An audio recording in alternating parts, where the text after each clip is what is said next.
할렐루야. 약간 기도원 같은 느낌이 좀 나고, 나쁘지 않다 이런 생각이 좀 듭니다.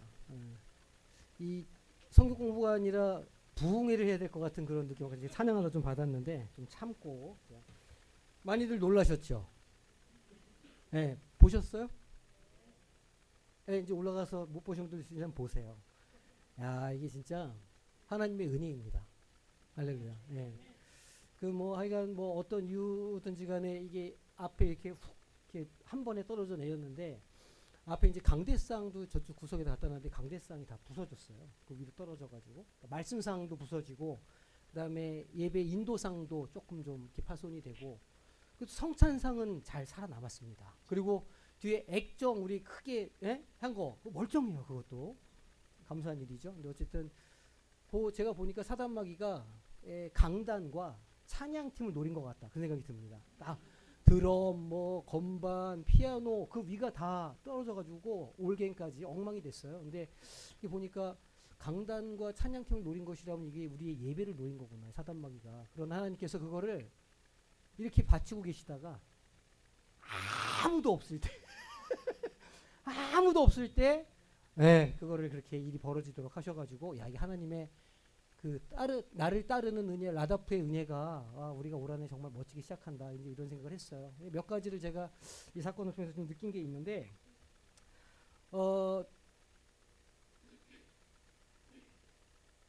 이런 경험을 하는 교회가 전국에 얼마나 있겠습니까? 제가 기억하기로 서울의 영락교회가 그 옆에 이제 베다니홀을 그때 멋지게 지었어요. 교육관 건물을. 근데 그 베다니홀에서 뒤쪽 천정이 무너지는 사고가 있었습니다. 한 10여 년 된 것 같아요. 근데 그때 이제 선생님 한 분이 아이들 이렇게 주일날 사람 있을 때 그래가지고 선생님이 아이들을 보호한다고 이렇게 하고 있다가 그 선생님이 돌아가셨어요. 영락교회에서는. 그 사건 말고는 기억이 안 납니다. 그러니까 교회 지붕이 천정이 무너졌다고 하는 그 이 이야기는 전국적으로다가 그 영락교회랑 우리 영도 성광교회만 가지고 있는 이야기예요. 그래서 이 이야기는 앞으로도 길이길이 우리가 되씹고 우리 후손들에게 물려줘야 할 굉장히 중요한 우리의 영적인 서사에 있는 이야기다. 이런 생각을 제가 하게 되었어요. 그리고 제가 이제 한동안 어떤 고민이 있었냐면 우리 성광교회가 10년 후 20년 후에 어떤 모습이 있을 것인가 그런 고민을 제가 되게 많이 했거든요. 근데 하나님께서 저 성전을 보수하게 하시는 거를 제가 딱 보니까 우리 교회가 앞으로 20년 30년 계속 할 일이 있는 모양이다. 이곳에서 저 공간을 계속해서 우리 다음 세대가 쓸 모양이다라는 생각을 제가 확신을 갖게 됐어요. 그래서 이거 의심하지 않고 이 일 더욱더 열심히 감당해야겠다 그런 생각을 하게 되었거든요. 그러니까 사람 털끝 하나 안 다쳤지 않습니까? 저거 그냥 고치면 돼요. 그러니까 너무 신경 마시고 이게 하나님이 우리를 사랑하시고 우리를 통해 사실 일이 있으신 거다. 이제 이렇게 우리가 마음을 딱 먹고 기도하고 우리는 앞으로 나아가면 됩니다. 그러니까 이게 참으로 한편으로는 감사한 일이기도 하고 한편으로는 제가 저 강단을 어떻게 수리할까 고민이 많았는데 한 번에 하게 하시는 은혜가 또 있어요. 그래서 여러모로 어쨌든 좋은 기회가 되었다. 우리는 이제 저 성전 보수와 또 제가 늘 강조하지만 교회는 건물이 아니잖아요. 뭐 성전 저거 무너졌다고 뭐 우리 교회 공동체가 뭐 털끝 하나 다치는 것도 아니고 참 좋은 교회로는 우리가 또 공부하고 체험하기도 하는 때이기도 하다. 여러 가지로 이렇게 은혜가 있을 거라 생각이 돼서 믿음을 가지고 그렇게 나아가면 되겠다 이런 생각이 됩니다. 할렐루야. 뭐 저거 가지고 막 고민하고 심려하고 그렇게 안 하셔도 돼요. 오히려 하나님 우리를 지켜주시는구나. 이 믿음 가지고 우리가 이렇게 계속해서 앞으로 나가면 되겠습니다. 자, 우리 오늘 세 번째 시간인데 정체성과 관계에 대해서 다루는 거예요. 새로운 이름 또 새로운 주인공으로 살아가기라는 주제로 세 번째 시간 우리 갖도록 하겠습니다. 오늘 우리가 다룰 이야기가 또 재미있는데 우리가 지난주에 했던 게 기억이 좀 나시나요? 그러니까 하나님의 큰 서사가 총 4가지 이야기로 돼 있었다. 4막으로 돼 있었다 말씀을 드렸어요. 첫 번째 막이 뭐였죠? 창조. 그러니까 이 창조라고 하는 막에서 우리가 생각해야 될 가장 중요한 게 뭐냐면 우리 모두는 하나님의 무엇으로 만들어졌을까요? 무엇을 따라? 하나님의 형상을 따라 만들어졌다. 그러니까 누구 하나 그냥 우연히 이 땅 가운데 있는 게 아니고 우리 모두 각 개인은 하나님의 형상을 따라 하나님의 계획과 섭리에 따라 이 땅 가운데 지어진 존귀한 존재다. 내가 그걸 아는 게 제일 중요하다고 그랬어요. 그다음에 이막이 뭐였어요? 타락이었잖아요. 어째 우리의 의지였든 아니면 사단의 유혹이었든 그 우리의 삶 속에 그런 실패의 문제가 들어와서 타락하게 되었고, 우리가 이렇게 매일 짓는 죄는 우리가 죄인이어서 짓는 거라, 우리가 죄를 지어서 죄인이 된 게 아니라 타락의 결과라, 이제 그런 이야기를 했습니다. 그래서 이게 우리의 의지로는 그 타락의 문제를 해결할 수가 없다는 게 굉장히 중요해요. 그래서 이 문제 때문에 산막에서 어떤 일이 생기죠? 네, 구속의 역사가 있는 거예요. 우리 힘으로는 이것을 해결하지 못하니까 하나님께서 그 아들 독생자 예수 그리스도를 보내주셔서 우리를 구원해 주시는 은혜를 주시는 거예요. 우리 힘이나 노력으로 하는 게 아니죠.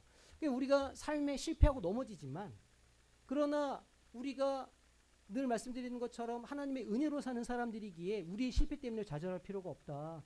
우리의 실패 때문이 아니라 주님께서 하시는 일이 무엇인가 때문에 우리 인생에 의미가 있는 거라, 우리가 지난 그런 이야기를 드렸어요. 그리고 마지막 사막이 무엇이었죠?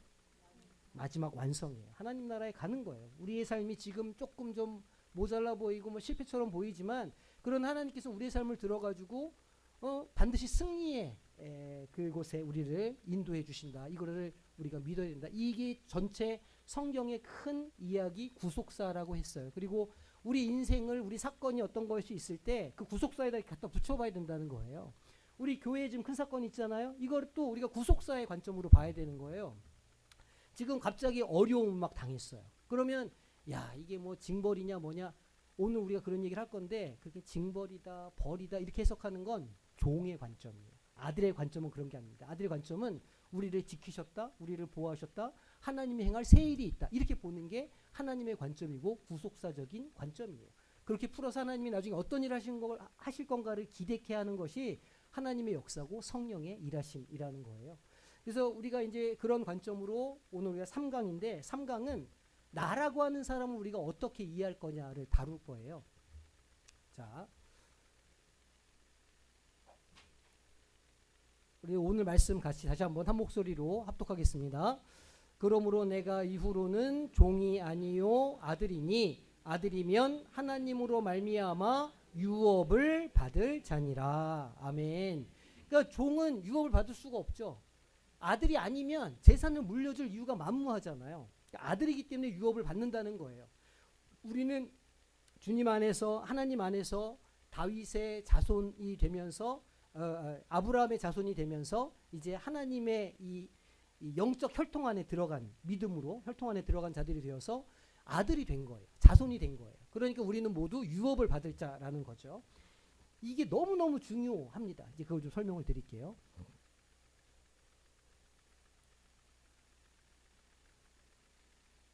자, 오늘의 목표는 먼저 이 봉사와 사역을 막 감당할 때 우리가 지칩니다. 그죠? 막 하다 보면 힘들고 어렵고 막 마음이 괴롭고 이럴 때가 와요. 교회 일을 하는데. 이상하죠? 하나님의 일을 하면, 하나님의 일을 감당하면 즐겁고 기쁘고 행복하고 그래야 되는데, 때로는 지친단 말이에요. 그게 사실이죠.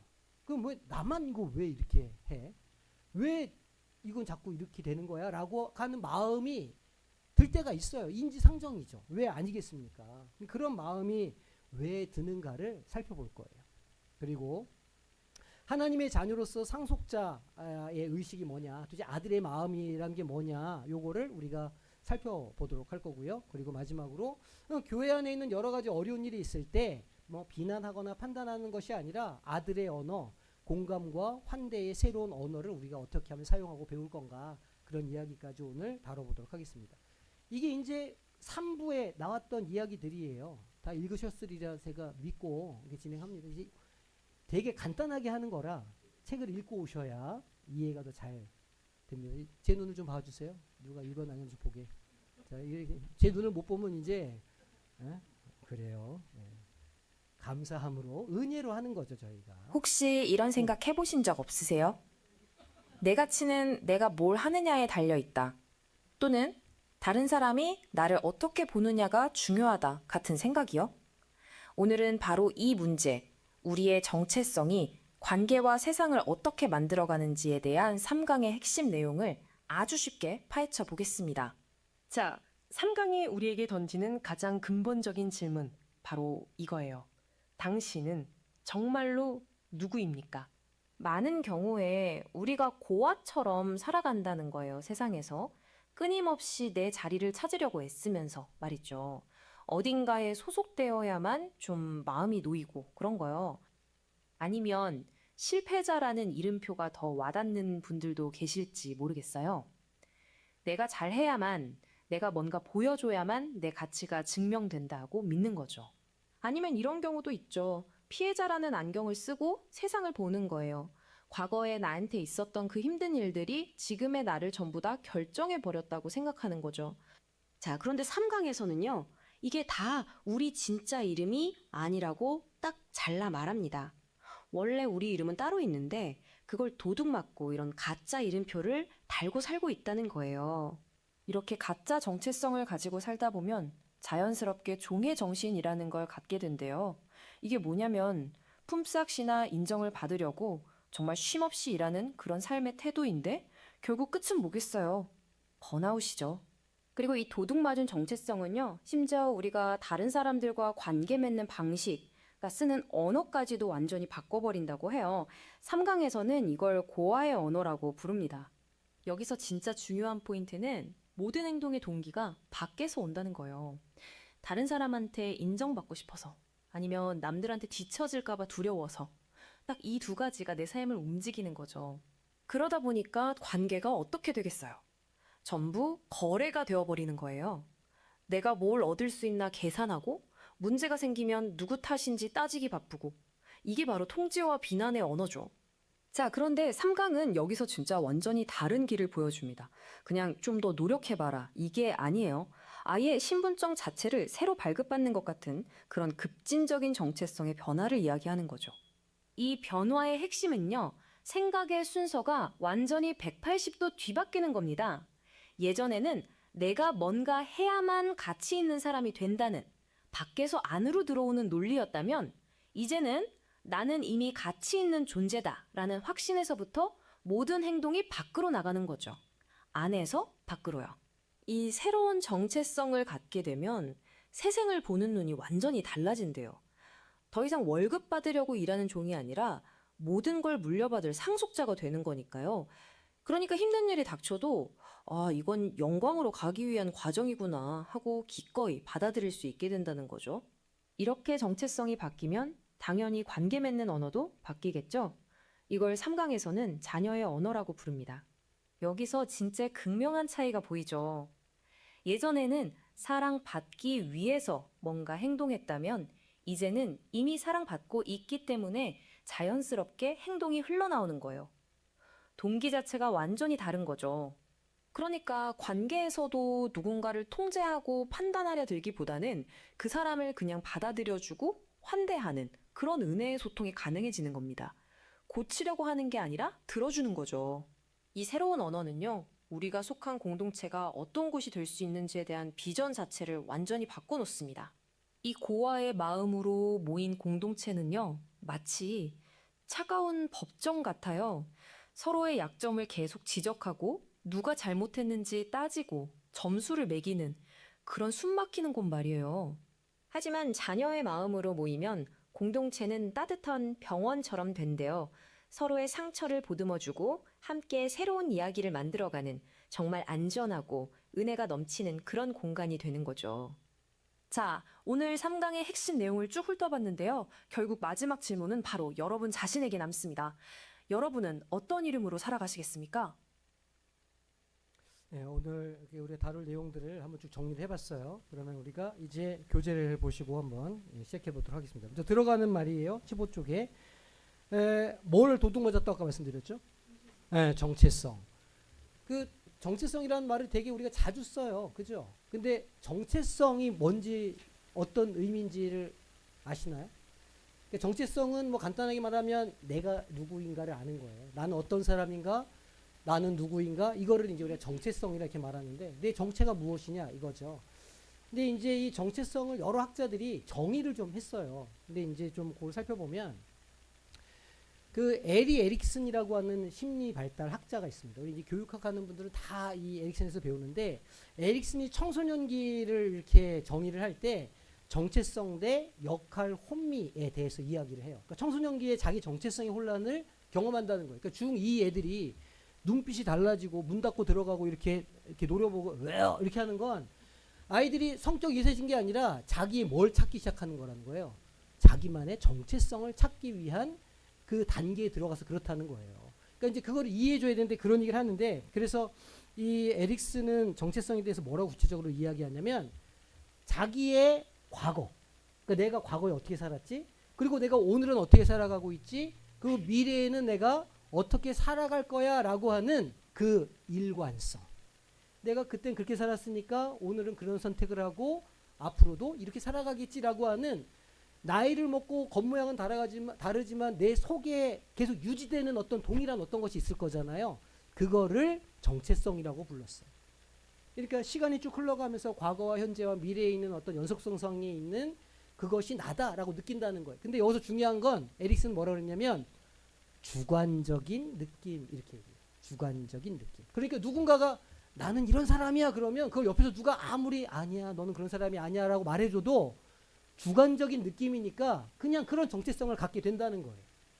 그러니까 그 정체성을 잘 갖게 하기 위해서는 그 처음부터 굉장히 하나님의 말씀 앞에 온전히 설 수 있는 그런 기회가 있어야 된다. 그런 이야기를 하는 거죠. 그런 면에서 다음 세대 우리 그 엔진의 청소년들이 그런 걸 경험할 수 있는 환경을 마련해 주는 게 굉장히 중요하다 할 수 있는 거예요. 이게 이제 에릭슨이 한 이야기입니다. 그러니까 과거와 현재와 미래의 어떤 그 자기를 이해하는 서사라 이제 이렇게 얘기를 하는 거예요. 그러니까 내가 과거에 나와 같은 사람이고 미래에도 그렇게 할 것이라고 하는 자기 확신이 있는 거죠. 그게 나라는 거예요. 나는 그렇게 할 리 없어. 나는 그렇게 할 거야. 뭐 이런 이제 자기 의지 같은 게 거기에 들어가 있어요. 이거를 정체성이라 부른다는 거예요.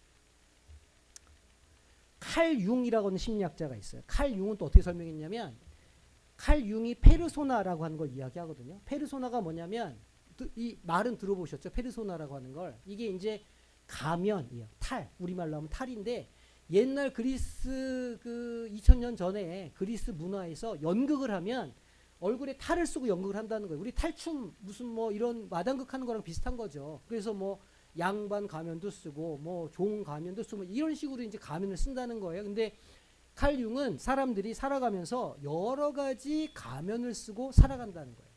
그러니까 한 개인이 사회의 요구에 따라서 예를 들어서 뭐 회사에 출근한다, 어디 친구들을 만난다 그러면 자기가 처한 환경이 다 다르니까 거기에 맞게 자기의 모습을 조금씩 적응해가고 바꿔간다 그런 의미예요. 예를 들면 저희 집 딸이 집에서는 너무너무 조용하거든요. 우리 딸내미가 집에서는 뭐 아버지랑 뭐 엄마랑 얘기도 잘 안 하는 것 같고 약간 그래요. 근데 바깥에 나가서 뭐 어디 실습 나가고 하는 거 친구들의 얘기를 들어보면 그렇게 어른들한테 잘할 수가 없다는 거예요. 그러니까 얘는 지금 집에서 있는 자아와 그렇게 바깥에서 다른 곳에서 살아갈 때의 자아가 조금 다른 거예요. 그러니까 거기에서는 그런 가면을 쓰고 있는 거예요. 그러니까 우리는 모두가 다 그런 가면을 쓰고 살아간다는 거죠. 그러니까 이게 나쁜 게 아니에요. 근데 적응하는 거니까 살아남기 위해서 적응하는 그런 과정이 페르소나로 드러난다는 거예요. 근데 중요한 건 페르소나가 여러 개가 있을 거 아닙니까? 근데 교회에서는 예를 들어서 장로의 페르소나를 딱 쓰고 막 이렇게 하고 있어요. 회사에 출근해가지고 이야 막 이렇게 하는 또 사장님으로서의 페르소나를 가질 수가 있잖아요, 우리가. 그리고 또 어디 뭐 친구들 사이 옛날 동네 친구들 사이에 가면 야 뭐 봉파라 이래가면서 막 그 되도 않는 막 치기 부리고 이런 페르소나를 쓸 수가 있단 말이에요. 그러니까 우리가 사회생활하면서 가면이 여러 가지인데 그렇다고 그 가면 하나에 이게 나야 하고 거기 확 이렇게 100% 그 가면을 자라고 생각하면 거기에서 정신적인 문제가 생긴다라고 칼 융이 말해요. 그러니까 칼 융은 정체성이란 뭐냐면 가면이 여러 개가 있지만 그 중간에서 자기라고 하는 정체성 그 자기를 지키면서 다른 가면을 쓸 수 있는 그 자아 그거를 정체성이라고 불러요.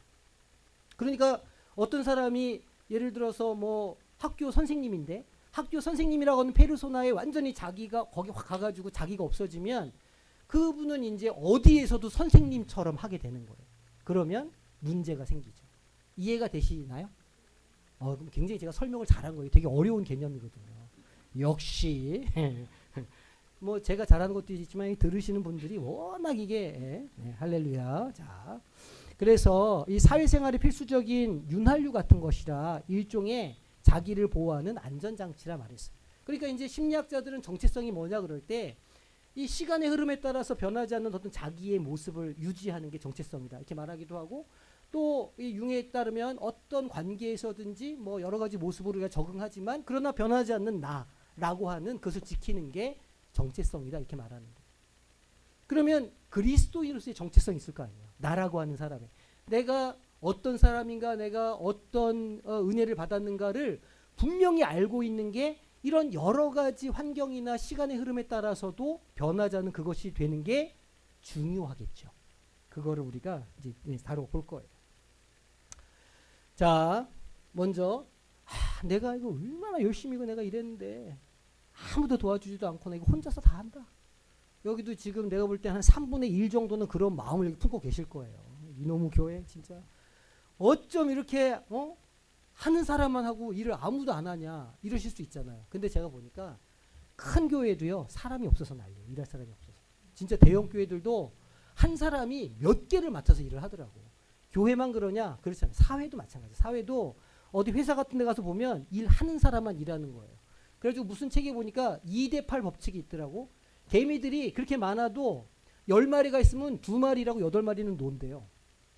100마리가 있으면 20마리 일하고 8마리가 논다는 거야. 그게 자연의 법칙이라는 거예요. 그러니까 교회 성도가 아무리 많아도 20%만 일한다는 거예요. 자연스럽게.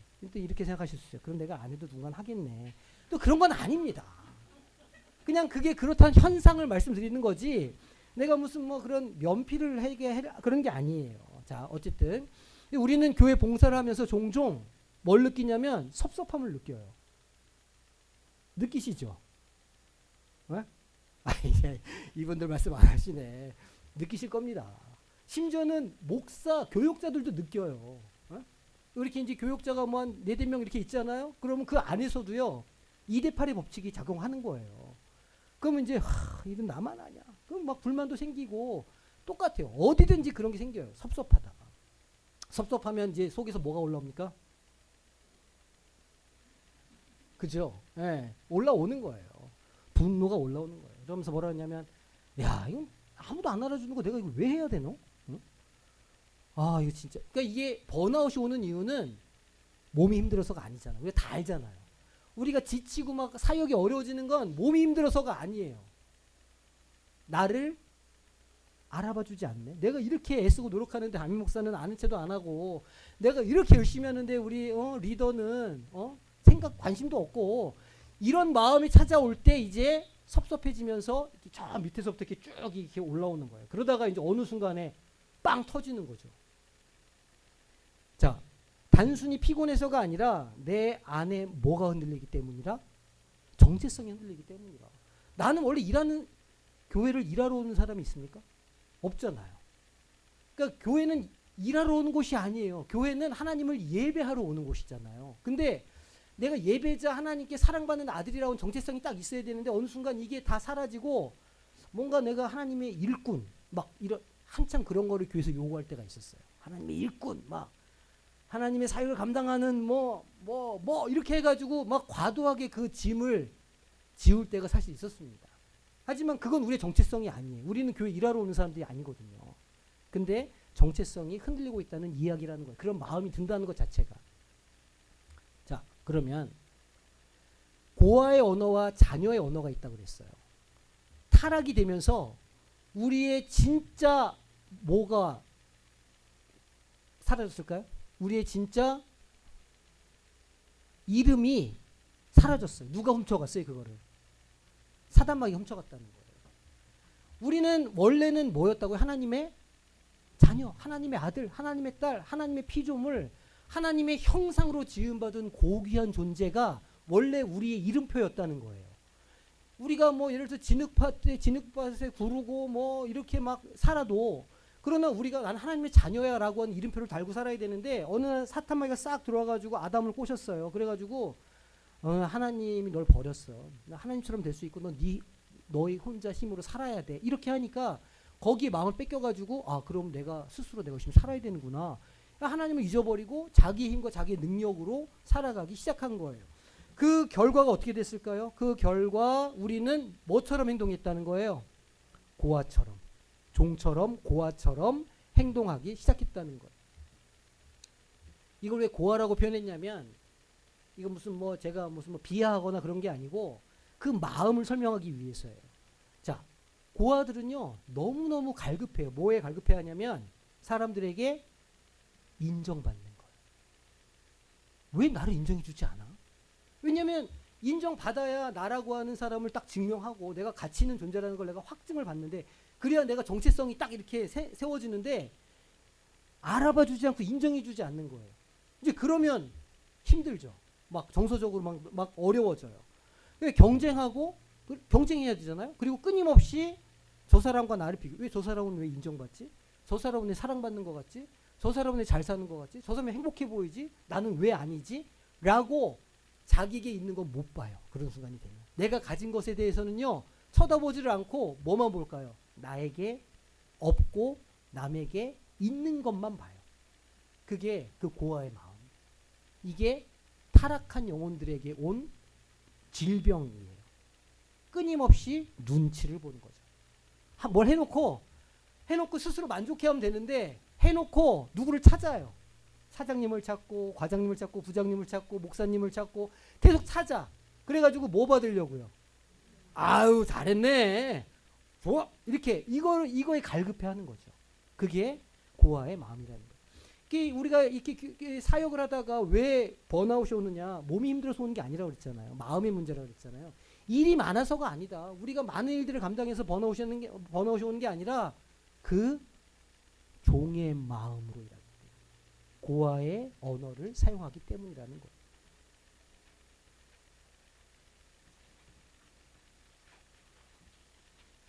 그러면 그 종의 마음과 아들의 마음을 좀 이렇게 비교해 볼 수 있겠죠. 그걸 좀 해보도록 하겠습니다. 우리는 이 교회의 일꾼이기 전에 뭐라고 그랬어요? 우리가 교회로 일하러 온 사람이라고요? 아니, 하나님의 자녀로 하나님을 예배하고 하나님 안에서 기쁨과 감사와 행복을 누리기 위해서 우리는 교회를 오는 거예요. 예수를 믿는 거예요. 그래서 사실은 그게 1번이죠. 예수를 믿는 게 매일날 힘들고 어렵고 삶에 고난만 있고 그렇다고 그러면 누가 예수를 믿겠어요? 예수를 믿는 이유는 우리의 삶이 자유해지고 기쁨이 넘치게 하기 위해서예요. 누구라도 똑같아요. 누구라도 교회에 오는 이유는 그거예요. 그게 1번이어야 되는 거예요. 그렇게 할 수 있는 이유는 우리가 자녀이기 때문이죠. 우리가 아버지 집에 가는데 이번 명절에 아버지 집, 어머니 집 자녀들이 오잖아요. 그러면 애들이 막 아들도 오고 딸도 오고 이렇게 하는데 아들이 뭘 들고 오나 딸이 뭘 들고 오나 이렇게 해가지고 막 차별하고 그런 어머니 안 계시잖아요. 계십니까?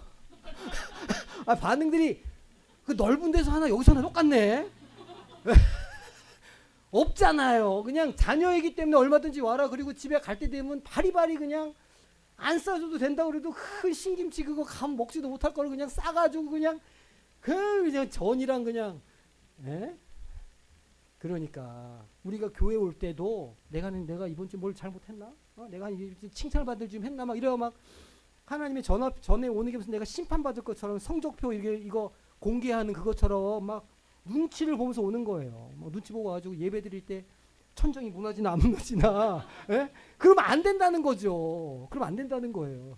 야, 제가 이제 이런 농담을 하면 이런 경험을 안 한 교회는 에이 무슨 천장이 무너져 이렇게 하겠지만 우리는 천장이 무너졌다는 거 아닙니까? 어쨌든 이 정체성의 차이가 사람의 태도를 만든다는 거예요. 그러니까 내가 누구인가가 모든 삶을 대하는 태도를 결정한다는 거예요. 비교를 해봅시다. 그러면 두 가지가 어떻게 다른가? 자, 첫 번째 칸은 종의 마음, 두 번째 칸은 아들의 마음이에요. 그죠? 그러면 종의 마음 먼저 볼게요. 종의 마음. 동기. 종은 왜 이래요? 종은 왜 일합니까? 그렇죠. 보상받으려고 일하겠죠. 아니 월급을 안 주는데 회사에서 일을 합니까? 그럴 리가 없잖아요. 그리고 회사에서 야간 수당을 안 주는데 6시 땡치고 계속 있습니까? 아니잖아요. 철저해요. 그러니까 동기는 품삯이에요. 이거 좀 뭐가 떨어지나? 떨어지면 하고 안 떨어지면 안 하는 거예요. 그리고 굳이 없는 일 만들어서 안 해요. 아니 왜 굳이 일을 만들어서 해? 시키는 것만 하는 거예요. 시키는 것만. 그 며칠 전에 아들이 이제 휴가를 나와가지고 얘기를 들어보는데 그 선임들이 제일 싫어하는 게 뭐냐 그랬더니 시키지 않는 일 하는 거라고 그러더라고. 시키지 않는 일 하면 뭐가 일이 복잡해지고 막 뭐가 이렇게 하니까 제발 시키는 일만 해라. 선임들이 다 그런 얘기를 한다는 거예요. 그런 거죠. 시키는 일만 하는 거예요. 반면에 아들의 마음은 어떤 거예요? 아버지의 것이 내 것이라 뭘 받아서? 상속을 받았기에 유업이라고 성경은 기록하고 있죠. 그러니까 이 내 거기 때문에 하는 거예요. 내가 여기 주인이고 내 거니까 내가 좀 능동적으로 일하고 내가 스스로 일할 수 있잖아요. 너무 당연한 차이가 있는 거죠. 태도는 어떨까요? 태도. 안 해. 되도록이면 안 하려고 그래요. 누구는? 종은 주인이 안 봐. 주인이 출장 갔어. 그러면 많이들 해보셨네. 주인이 아무리 출장 가면 이렇게 느슨해지고 뭐가 이렇게 좀 여유가 마음의 여유가 막 생기는 거예요. 그리고 급하지 않아요. 이 주인이 돌아온다. 그러면 이제 닥쳐가지고 막 열심히 뭘 해놓고 그 다음에 주인이 이렇게 싹 쳐다보면 갑자기 막 열심히 막 전화기를 돌리고 막 이렇게 해요. 안 보면 또 이렇게 돼. 너무 당연하죠. 수동적이에요. 시키는 일만 해요. 근데 한편으로는 시키는 일에도 좀 잘해주라 이런 이야기가 나오기도 합니다. 요즘에. 그러니까 혼나지 않을 만큼만 월급 받은 만큼만 하는 거예요. 근데 아들은 어떻습니까? 아들은 그 사업이 자기 사업장이에요. 그러니까 능동적으로 할 수밖에 없겠죠. 열심히 이거 내 거야. 이거 내가 해야 돼. 막 열심히 막 감당하고 막 하는 겁니다. 어떻게 하면 아버지의 집을 더 잘 세울 건가 고민해 가면서 막 창조성을 발휘해 가면서 막 열심히 막 시키지 않은 일도 막 하는 거예요. 왜냐하면 아들이고 유업이고 자기 주인이니까 그럴 수밖에 없는 거죠. 어려운 일이 생겼어요. 어려운 일이 딱 생겼어. 고난이 닥쳐왔어. 그러면 이제 이 종은 어떻게 할까요? 갑자기 천정이 무너졌어요. 그럼 종은 어떻게 합니까? 도망가. 그래, 정확하네. 다 잘 아시네. 회피. 너무 잘하시네. 종은요 도망가는 거예요. 이거 내 책임 아니라는 거죠. 내 책임 아니고 누구 책임이라 하는 거예요. 이거 너 때문이야. 이거 당신 때문이야. 이거 이 사람 때문이야. 라고 말하는 거예요. 그게 종의 마음이죠. 너무 당연한 거 아니에요? 그럼 왜 이걸 내가 책임져야 돼? 이거 왜 힘든 일을 나만 해? 이거 내 일이 아니야. 라고 말하는 겁니다. 그러면 주인은요. 천정이 무너졌어. 그러면 받아들이죠. 아이고야. 우리 집이 무너졌네. 이거 내가 빨리 해결해야 되겠네. 빨리 치워야 되겠네. 우리가 극장에 다 있지 않았습니까? 다 있다가 이제 김수희 목사님이 5시 좀 넘어가지고 5시 반? 이때쯤 해가지고 이제 아마 뭐 본당을 둔 게 있어가지고 김수희 목사님이 문 열고 들어간 거예요. 문 열고 딱 들어가서 불 딱 켰는데 자기는 헛것을 본 줄 알았대요. 이게 뭐야? 그리고서 이제 저한테 연락하고 그 다음에 당회원 단톡방에 올렸어요.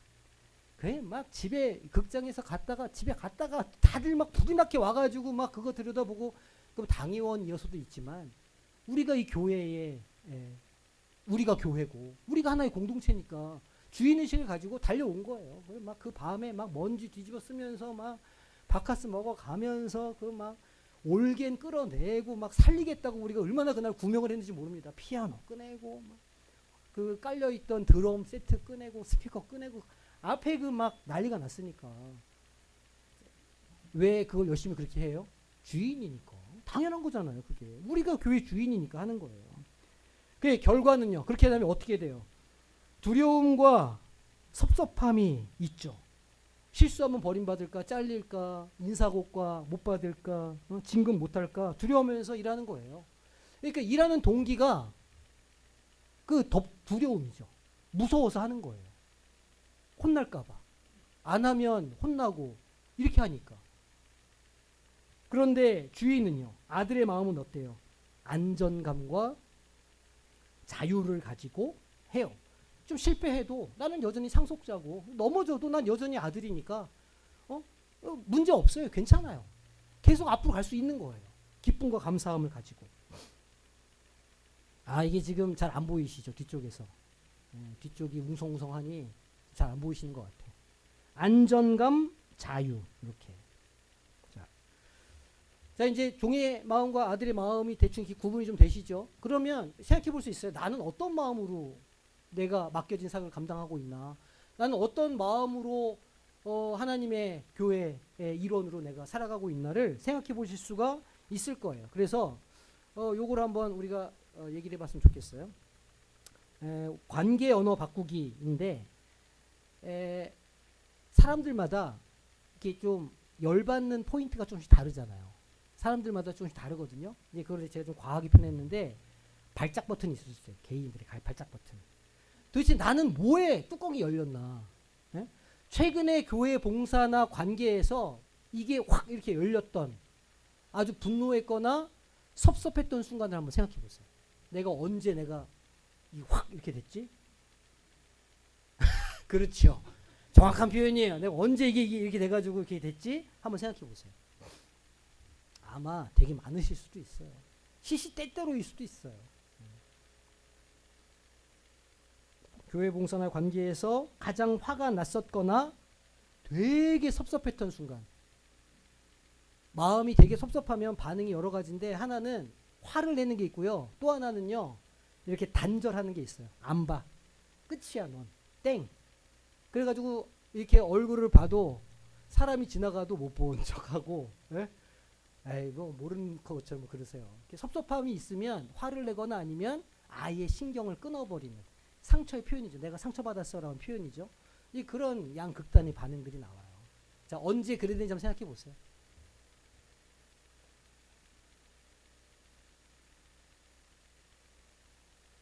그리고 그때 마음이 어땠는지를 한번 적어보세요. 근데 그렇게 확 한 다음에 마음이 편안한 사람은 없을 거예요. 막 확 한 다음에 속이 시원하다. 막 사람들 막 쓰러져 있는데 속이 시원하네. 이런 사람은 없을 거란 말이에요. 그러니까 그렇게 한번 이렇게 됐을 때 그때 나의 마음은 어땠는지를 한번 돌이켜 보세요.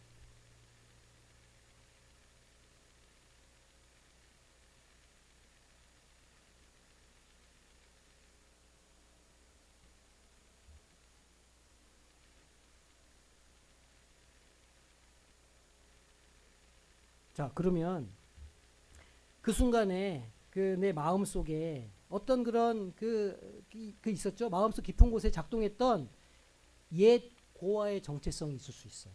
예를 들면 섭섭함이랄지, 아니면 인정받지 못했다랄지, 아니면 고립감이랄지, 외로움이랄지 이런 감정이 있을 수 있거든요. 내가 그때 느꼈던 감정이 무엇이었는지 한번 생각해 보시면 좋을 것 같아요. 아, 내가 무시당하면 안 돼. 내가 이만큼 했는데 이 정도 내가 알아줘야지. 이런 건 인정받아야지. 나만 손해볼 수는 없지. 여러 가지 마음이 있을 수 있잖아요. 그 마음이 뭐였는지를 한번 생각해 보시고 쓰시면 좋아요. 쓸수록 좋아요. 왜냐하면 쓸 때 정리가 되거든, 마음이.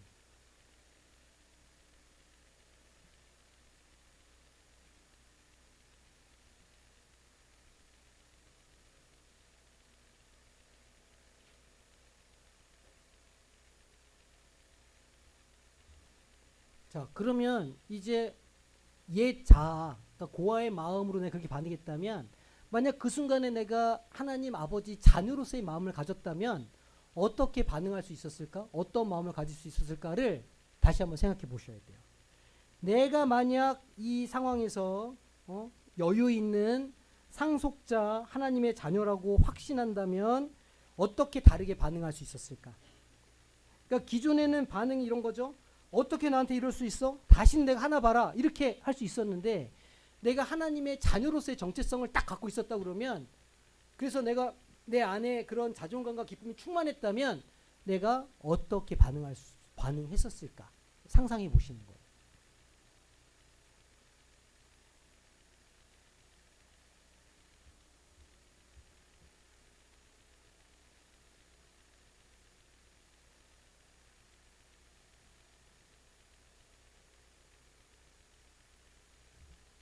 그러니까 아까도 얘기했지만 이 종의 마음은요 주로 원망, 비난, 판단, 정죄, 또 회피 이런 거예요.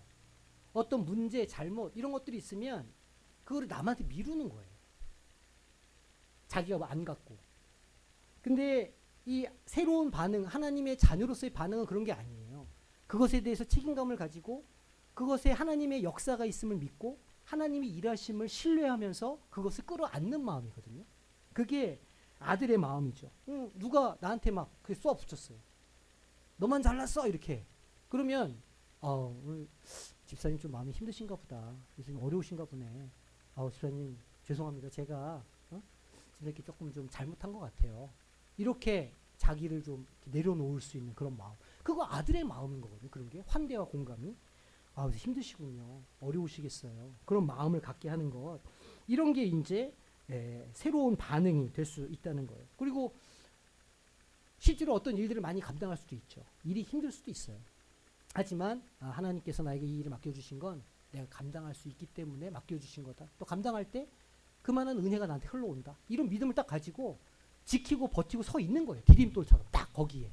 그렇게 할 때 공동체가 아름답게 자라나고 성장할 수 있다는 거죠. 그러니까 여기 이제 이 관계의 언어 바꾸기 요 내용은요. 집에 가셔서 다시 한번 묵상해 보시고 이렇게 부부들끼리 다시 한번 얘기해 보셔도 좋겠다. 자녀들과 얘기해 보셔도 좋겠다. 그런 생각이 들거든요. 그래서 넌 어떤 때 화가 나니? 어떤 때 열받니? 너 때문이야 이렇게 할 수 있는데 그런 걸 이렇게 그런 마음이 어땠나 좀 나눠보시고 우리가 어떻게 하나님의 언어로 바꿀 수 있을까 이런 이야기를 해보시면 참 유익할 것 같다는 생각이 듭니다. 자, 그러면 이제 나눔과 적용으로 넘어가 볼게요. 교회는요, 아까도 영상에서 봤는데 교회는 멀쩡한 사람들이 있는 곳이 아니에요. 교회는 다 자기가 뭐를 인정하기 때문에 모이는 곳일까요? 그렇죠. 교회는 내가 죄인이라는 걸 인정하기 때문에 오는 곳이에요. 내가 의인이야. 그러면 교회 올 필요가 없죠. 나는 아픈 사람이야. 그래야 병원을 찾아가는 것처럼 교회는 내가 영적으로 아픈 사람입니다라는 걸 인정하니까 오는 거거든요. 그러니까 교회는 뭐냐면 영적으로 병원이라는 거예요. 병원이다. 교회는 병원이다. 그러니까 여기에서 아픈 사람들 모여가지고 너도 아프지 나도 아프다. 우리 같이 이겨내자. 이렇게 하면서 같이 치유와 회복을 경험하는 공간이 되어야 된다는 거예요. 한 가지 더. 교회는요. 실험실이에요. 실험실. 내가 이제 하나님의 자녀가 되려고 막 애쓰고 내 정체성을 막 찾으려고 막 애써요. 하지만 그게 한 번에 되지 않거든요. 오래 걸릴 거예요. 근데 그거를 내가 세상에 나가서 나를 받아주지 않는 곳에 가서 하나님의 자녀로 살아갈 애를 막 써요. 그러면 상처를 받아요. 이거 뭐 하는 거야 너 지금 사회에 나와가지고 네 실력을 발휘해야지 결과를 내야지. 그럼 상처받거든요. 근데 우리 하나님의 자녀로 살아가려면 우리는 계속해서 이 공간에서 연습해야 돼요. 이걸 실험해야 돼요. 이거 이렇게 해야 되는 거 이렇게 하는 게 맞나? 이렇게 대처하는 게 맞나? 그럼 서로 실수도 받아주고 용납해 주면서 여기에서 우리가 하나님의 자녀가 될 수 있는 성장의 그런 여기가 요람이 될 수 있는 거죠. 그러니까 교회는요. 완벽한 사람들이 모인 곳이 아니에요. 그러니까 이렇게 너 왜 그래? 이렇게 하면 이제 앞으로 우리는 삿대질 할 때 그렇게 하면 안 되고 이렇게 손을 이렇게 구부려서 삿대질 해야 돼. 이렇게. 너 왜 그래? 그러면 나야. 이게. 그렇지 내가 왜 그러지? 이렇게. 예? 이렇게 삿대질해서 이렇게. 너 못생겼어. 이렇게 하면 내가 못생겼다. 이렇게 되게 이렇게. 이게 이제 교회가 돼야 된다는 거예요. 교회는 완벽한 사람들의 모임이 아니고 아픈 사람들이 치유받는 공간이라. 나만 아프냐? 아니, 저 사람도 아프고 다 아픈, 매일 아픈 사람들이. 그러니까 그거를 봐주고 용납해줘야 되는 곳인 거죠. 그리고 또 서로의 미성숙을 정죄하는 뭐가 아니라고요? 법정. 너 이거 미달이야? 너 이거 죄야? 이거 안 돼. 머리 여기 어깨에 넘어서 안 돼. 치마 무릎이 10cm 이거 안 돼. 막 이렇게 뭔가 자꾸 이렇게 막 율법을 만들고 이래야 된다 저래야 된다 막 이렇게 하는 건 교회가 아니라는 거예요. 그건 법정이죠. 법정. 이 교회는 새로운 정체성으로 살아보려고 애쓰고 연습하고 받아주는 실험실이 돼야 된다는 거예요.